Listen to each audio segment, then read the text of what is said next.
You're about to learn a rule that most men never even realize exists, and the few who do, use it so quietly it looks like luck. It isn't luck. It's a lever you pull inside her nervous system. When you understand how desire actually forms, you stop chasing reactions and start engineering them. The forbidden psychological trick isn't a line, a routine, or a gimmick.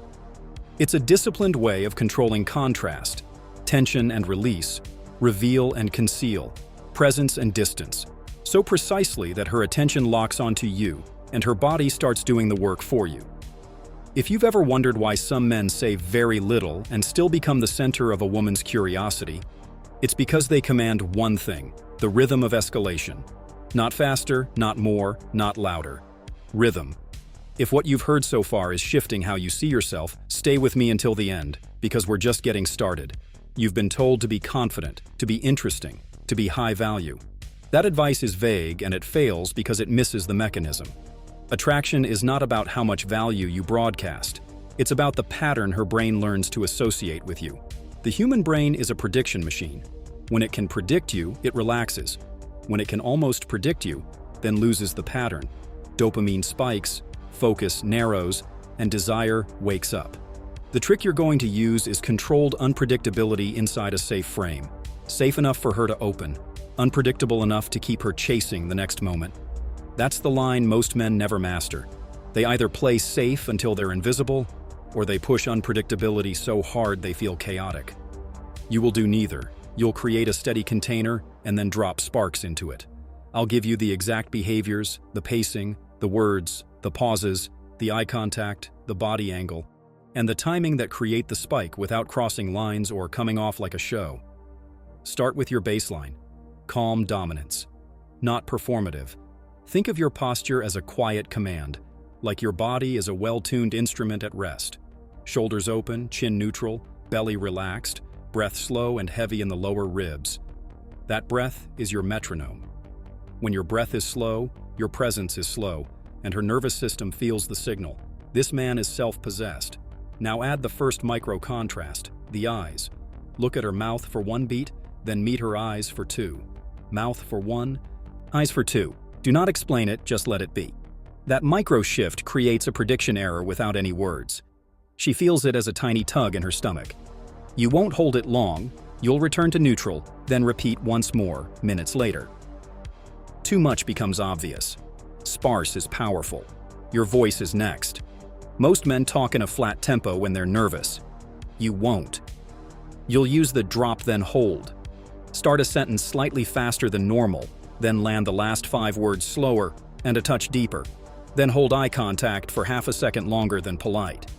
That slow landing is where her nervous system leans forward. You're training her attention to arrive on your final words. Use that only when you say something that frames reality. Never on logistics, never on filler. For example, when she asks what you do, don't argue with the question but don't submit to it. Give a concise answer, then add a reframe that drops slow. I love solving problems that look messy at first, but have a simple core when you look the right way. Slow the tail. Let it hang. Then let silence do the rest. The silence is your exclamation mark. If this is hitting something inside you, drop your thoughts below. I read every single one. Understand the engine. Tension. Tension is not conflict. Tension is potential. It's the space between what is and what could be. When you create a little space, through a pause, a glance, a playful challenge, and then you don't rush to fill it, her mind starts to fill it for you. That self-generated meaning is 10 times more powerful than anything you could force. So your job is to plant clean seeds and protect the space. Here's how you do it in order. First, establish the frame that you're selective. Selection is not arrogance, it's orientation.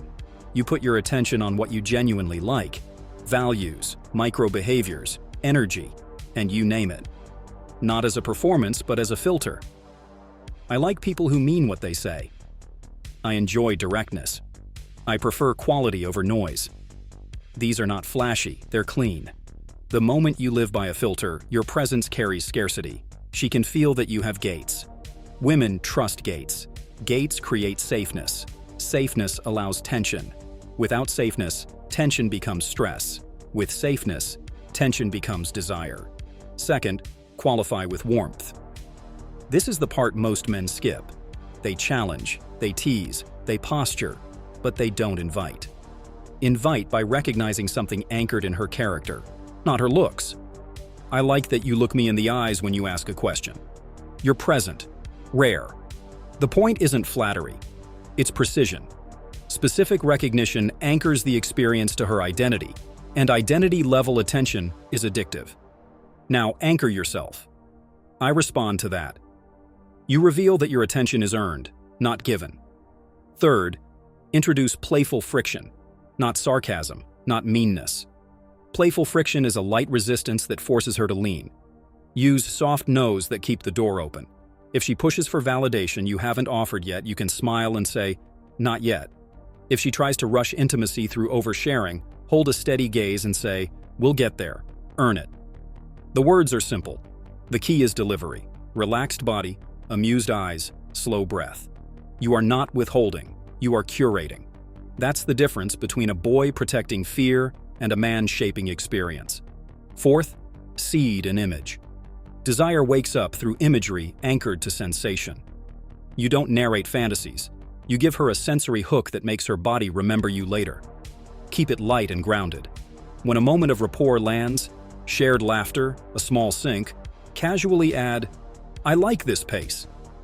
Then look at her hand for a beat longer than normal, back to her eyes, and continue.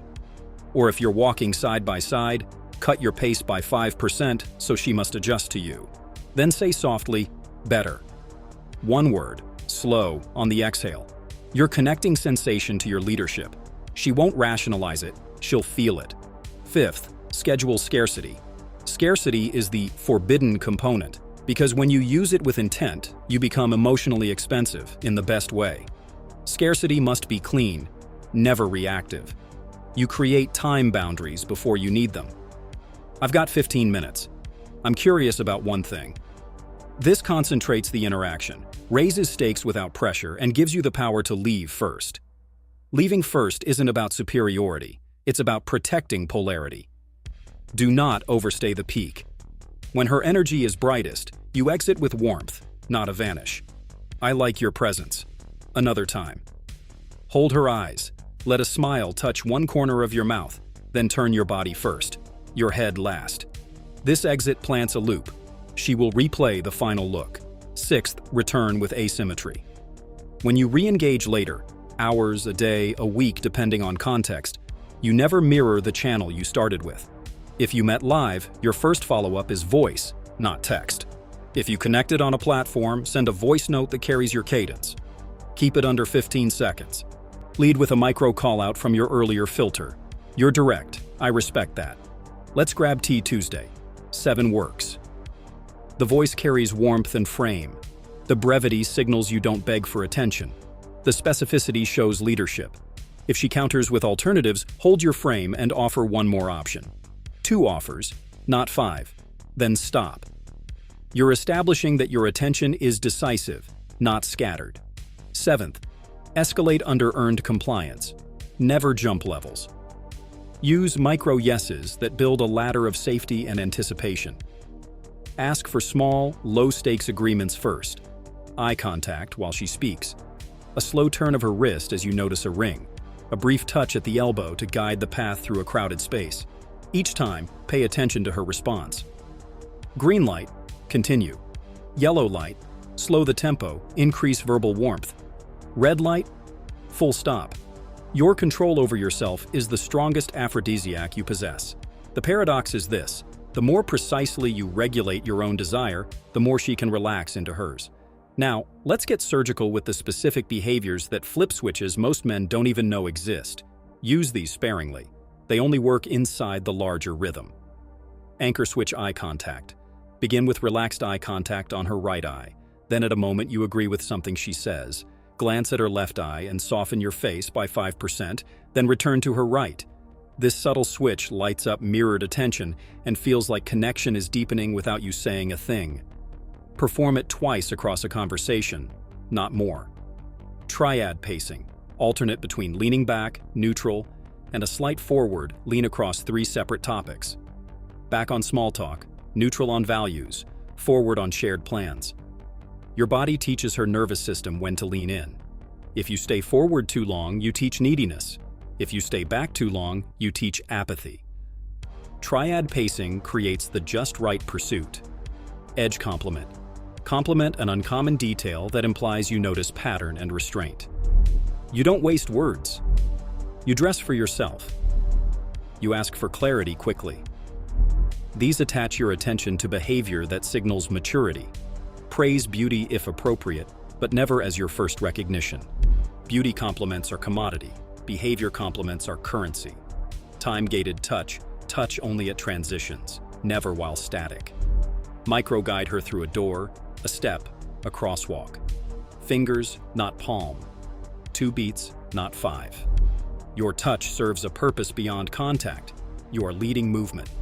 Movements that have goals. Through, over, across, anchor you as the person who moves things forward. That maps to intimacy later. Scarcity trigger phrase. Use one phrase that implies you're not trying to be liked. You're aligning. It's either there or it isn't, and I prefer when it is. Delivered with a small smile and a small head tilt, this asserts that chemistry is a standard you protect, not a prize you chase. Now let's talk about the inner state that powers everything. Your refusal to be pulled out of your center.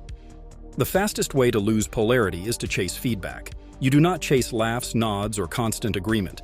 You create frames and notice what aligns. When something doesn't, you don't tense up. You label lightly and move. If she teases you, you receive it as play. If she tests you, you hold your line with warmth. If she withdraws, you reduce pursuit and protect your rhythm. The man who does not scramble in the presence of uncertainty becomes the source of certainty. That feeling is addictive. You'll enforce 3 personal rules to keep your center. First, no over-explaining. Explanations are for logistics or values, never for your worth. If you sense yourself justifying, cut the sentence in half and land it. Second, leave at the apex. If the moment peaks, laughter, eye lock, shared silence, end that interaction within 60 seconds, unless she invests further in a clean way. Third, protect mornings. Men who start their day with other people's noise lose the muscle that controls attention. Your mornings set your tone: breath, movement, stillness. You bring that tone to her. She feels the difference between a man whose attention is leashed and a man who walks his own attention like a well-trained hound. Now, let's install the forbidden sequence as a single, repeatable pattern you can run in any context. Think of it as 4 moves: prime, spike, settle, seal. Prime. You open with calm dominance and a clean filter.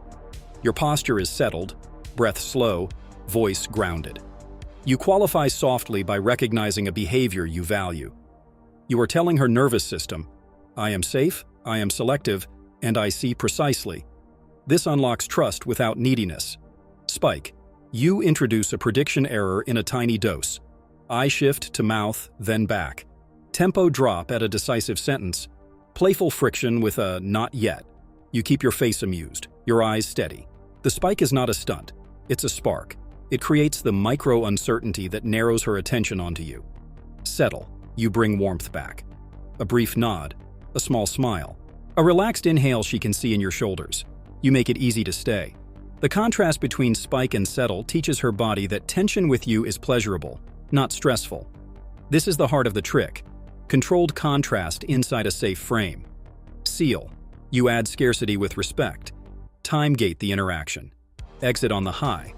Offer a specific next step with options limited to 2.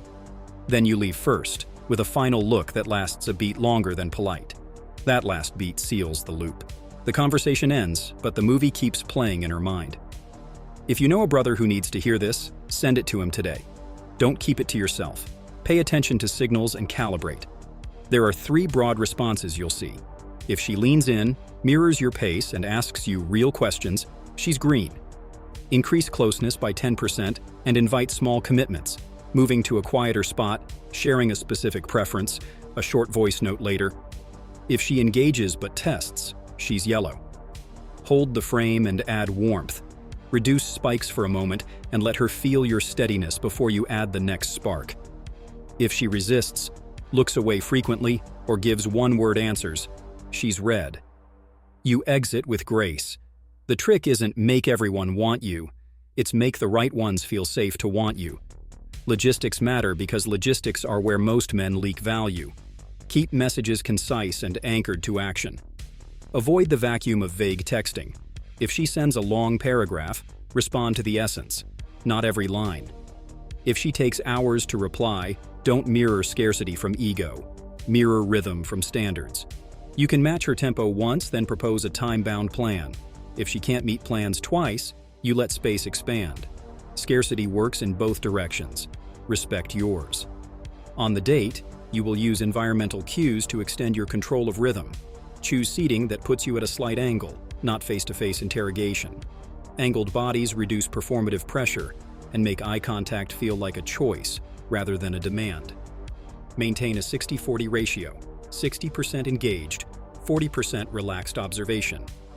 Too much intensity overheats the system. Too much relaxation cools it to indifference. During transitions, into the venue, to the bar, to the table, you lead movement, open doors. Pause to let her catch up by a half step, then continue. These micro-leaderships stack into a felt sense of care and command. When conversation deepens, use open then clip. Ask one open question that invites substance. What do you value when you're alone? Then clip the talking with a slow nod and a short, grounded statement that reflects what you heard. This prevents her from spiraling into monologue and shows you're not harvesting content, you're tracking essence. If she tries to flip the frame into an interview of your credentials, you don't get pulled. You give a clear answer anchored to principle, then pivot back to the present moment. I enjoy what I'm building. More important, this is good. Relaxed smile, a beat of silence. Return to sensory presence. Now, the advanced edge, creating sexual tension without explicit language, without touching more than necessary, and without playing games. You do it with intention anchored in restraint. Let your eyes rest for a beat on a part of her that isn't normally given attention.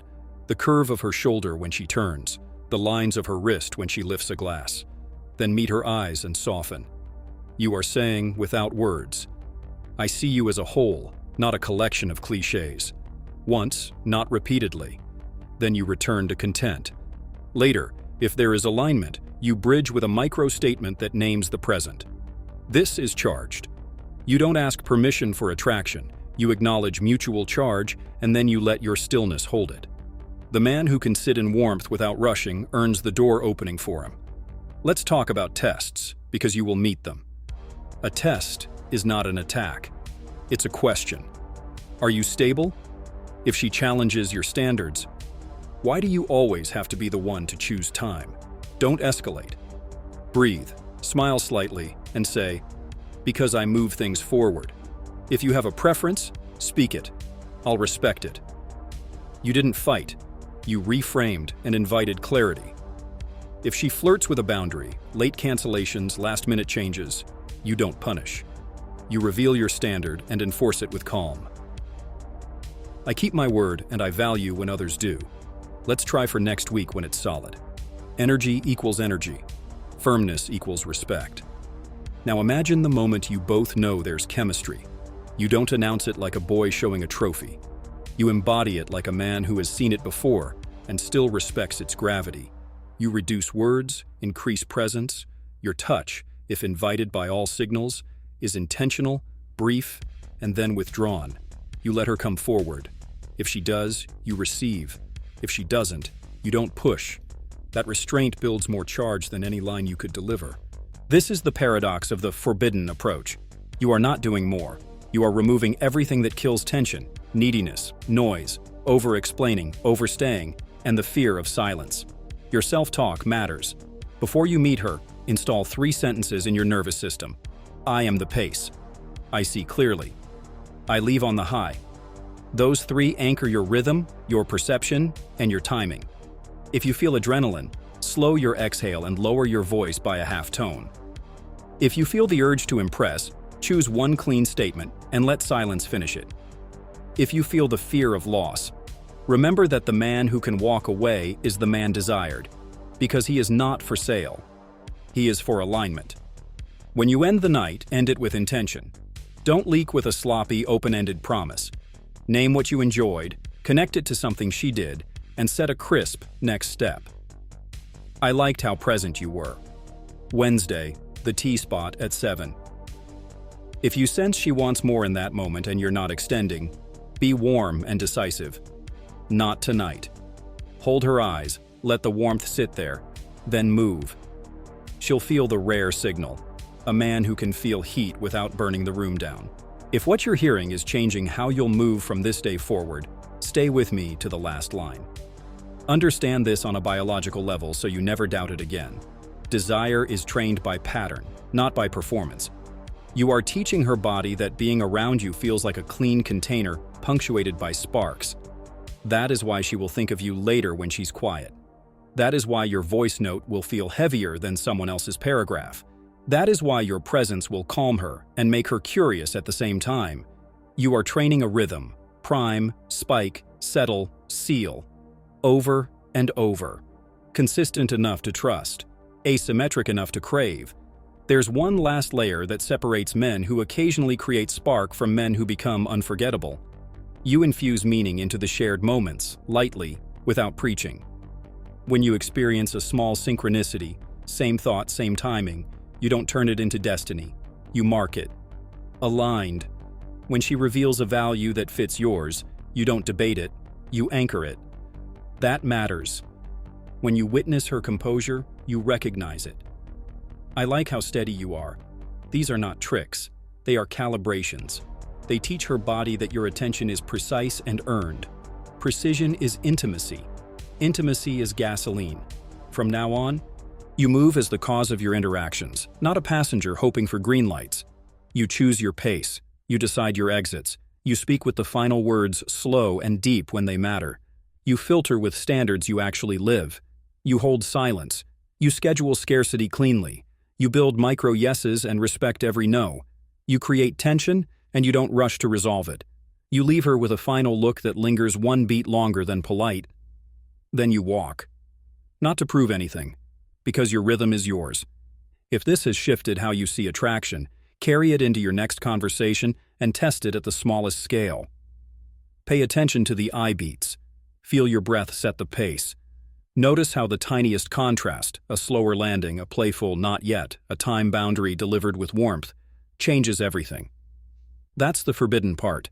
How little you need to do when what you do is exact. Close your day with one thought. You are not trying to get a reaction. You are conducting one. Calm, precise, masculine. And if what you heard today lit a fire under your standards, stay with me here, because this is where you refine the craft week by week until it's second nature. If this resonated, drop your thoughts below. I read every single one. If you know a brother who keeps over-explaining, over-texting, and overstaying, send this to him now. Don't keep it to yourself. You're not collecting tips. You're building presence. Prime, spike, settle, seal. The rhythm is yours.